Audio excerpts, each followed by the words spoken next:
Good afternoon, YouTube, and welcome to the Piper Report. Before I begin, I'd like to say that I have broken my Twitter abstinence, so I'm no longer a Twitter virgin. I have created an account, actually, and the main reason is to have better access of giving out my notifications when I do videos and things like that. So I will put the link in the description if you want to follow me, if not, but that's where the notifications should end up the most. So just so everyone knows. Anyways, back to the article. So the House GOP allocates $1.6 billion for Trump border wall in 2018. When you read that title, that kind of gives you the theory or the conclusion that the Republicans are actually going to start following Donald Trump's policies on what he promised the American people. Now, I have said in the past many times that I don't think we need a wall. We can actually achieve proper immigration security if we actually administer different techniques. For example, a lot of the main reason, or one of the big reasons that legal immigrants come over here, besides gangs and crime, stuff like that, is they come over here for a better life. They come over here because they can get entitlements from the government. They can get welfare. They can get health care. They can have a kid here and then they become citizens essentially, and then they get benefits that way too. So they come over here in essence for the entitlements. So if the government, all Trump would have to do, and the government in general, is take entitlements away from illegal immigrants, and they won't come here. Sure, some of them still will come here for jobs, but it will drastically reduce the amount of illegal immigrants.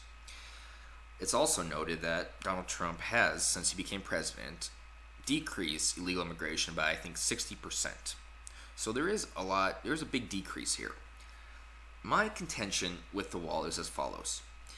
If in fact Donald Trump can get the wall built for free, or get it built so it actually doesn't cost us any money at all, from when I say for free, like have Mexico pay for it, or if he can build it in a way that actually creates jobs and doesn't really cost America anything, then I would say go for it. Because even if the wall isn't impenetrable, people can permeate over the border. They can penetrate that wall and come over. Doesn't matter how high it is. They always use the slogan that you give me a 20-foot wall, I'll give you a 21-foot ladder, etc., etc. But that argument is flawed because what a wall does is a wall impedes the ability to cross over the border in an efficient and furtive manner. They have to take the time to set up their ladder, to climb over, to bring that ladder up on the other side. And if Donald Trump would have a big wall and have stations or posts around the wall, people from Mexico and Colombia and things like that, they can try to get over, but they're going to have a lot harder time actually getting over the wall. It's going to impede their ability to come over here illegally, which will give the Border Patrol agents more time to actually catch them. So the wall does actually help. It will impede illegal immigration. It's not that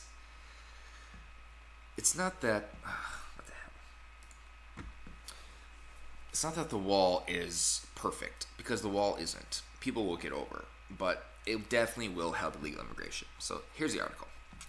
House Republicans said Tuesday they've included $1.6 billion in funding for Trump's border wall in their new Homeland Security spending bill, setting up fight with Democrats who have vowed to block any wall funding, even if it means sending the government into a partial shutdown. Now that's very interesting. And the reason why that's interesting is because in 2006, the Senate and the House passed a border wall. And it had massive support in both houses, not just from Republicans, but Democrats also, including Joe Biden, Barack Obama, Hillary Clinton. I mean, these are people who voted for a border wall. Now, all of a sudden, a border wall is deemed useless. It is viewed upon as not a good barricade you have. It will not obstruct any type of legal immigration. This simply is not true. It's the only reason why a border wall is looked down upon now is because it's Trump who's suggesting it. If Hillary won the election and she made the example, people on the left, the Democrats in Congress, they would agree with it. They would say that's a good idea. But since it's Trump, they automatically think Trump is doing it for racism, for racist tendencies, and not to help the people of America. GOP leaders said the $1.6 billion fully meets Mr. Trump's request to begin wall construction, which includes 32 miles of new border fencing in Texas, 28 miles of levee wall along the Rio Grande Valley, also in Texas, and 14 miles of replacement fence in San Diego. The bill also adds 500 new Border Patrol agents, 1,000 more agents and officers for U.S. immigration and customs enforcement operations in the interior, and provides enough money to maintain 44,000 detention beds. That's a massive increase over the Obama years. And Trump officials said it will allow them to detain and deport legal immigrants faster and with a higher success rate. The GOP bill also calls for adding more than 24 new jurisdictions to the 287 program, which allows local police and sheriff's deputies to be trained to enforce immigration laws. Keeping Americans safe by protecting our homeland is a top priority, said Representative John Carter, Texas Republican and chairman of the House Homeland Security Appropriations Subcommittee. This funding bill provides the resources to begin building a wall along our southern border, enhance our existing border security infrastructure, hire more Border Patrol agents, and fund detention operations. Now, I don't think we need a Department of Homeland Security. The DHS was implemented after 9/11, when people were afraid, when people thought they were all going to die because what happened in New York could happen anywhere, and it terrified people, and that mentality is completely understandable. However, we cannot assume that expanding the size of government is automatically going to make us safer. Likewise, the Patriot Act, where it can legally spy on American citizens. And a good argument now, this is actually, I heard this on the Ron Paul Liberty Report. People that are for the Patriot Act, they say, well, I don't care if the government's looking at my phone calls. I have nothing to hide. That is synonymous with saying that you don't care about getting rid of the First Amendment because you have nothing to say. I mean, it's the same exact concept. It is our constitutional rights and liberties to be free. And the Patriot Act did not make us free. Likewise, the Department of Homeland Security, they use the Patriot Act a lot. We know that Bush implemented it. We know that Obama re-signed it into law. So what we can do, said the DHS, we can get rid of the DHS department and instead use or absorb them into the FBI and use the FBI for our domestic security. We do not need a separate department that increases expansion of government. Moving on. Mr. Trump has not said how much of the 1954-mile border he would like to see covered by fencing, but his 2018 budget called for a first down payment in the 60 miles of new barriers. Democrats have vowed to resist the spending. Democrats will again draw a hard line against wasting taxpayers' money to fulfill the president's campaign applause line, said Matthew Dennis, a spokesman for the Appropriations Committee Democrats. The purpose of the Homeland Security bill is to make communities more safe and secure, and this pointless wall does nothing to accomplish that. That is not true. That is not true. If that was true, then the wall that Israel built would have not worked at all. But like I said earlier, a wall does impede illegal immigration, and illegal immigration is a crime. Not all illegal immigrants are violent criminals, but there are violent crimes that happen from illegal immigrants. I did a video once before. It's one of my very first videos. I actually swear a lot of it. When I first started doing videos, I was kind of a potty mouth, let me say. But anyways, I went over all the crime statistics. And the video was, will Trump's wall work? It was a detailed an analysis of that. And I went over the crime statistics of it, and there's a lot of violent crimes that happens from illegal immigrants, especially in Texas. So a wall would impede that. A wall would slow that down.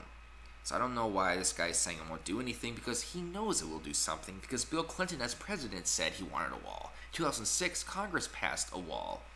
So it's not like this is a partisan issue only with Republicans and Trump. We know that this is a bipartisan issue, or it was back in the day. Now it's not. Now it's extremely partisan. So, again, I don't think we need a Homeland Security bill. I think we don't need the Homeland Security. get it absorbed into the FBI, get rid of it, and focus on that way. But since they're going to do a Homeland Security budget, then I would say for Trump and his supporters and Congress, if the Democrats try to stonewall you on this, then go with the government shutdown.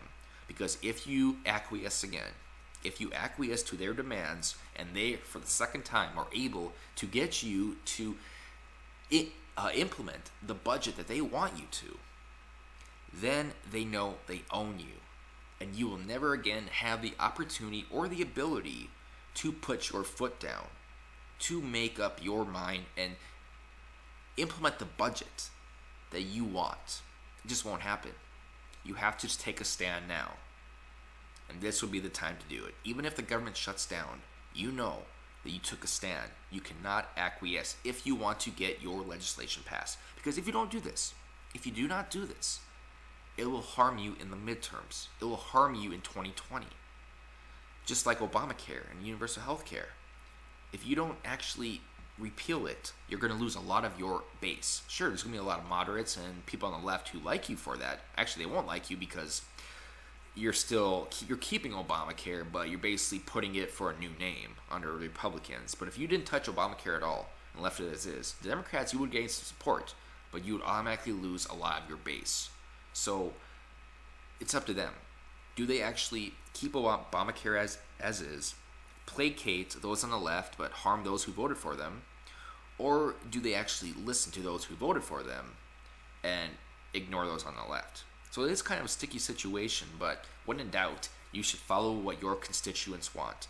It's clear that the constituents do not want Obamacare. So I would recommend to those congressional Republicans to do what you promised the voters you would do, and nothing else. And I'm done.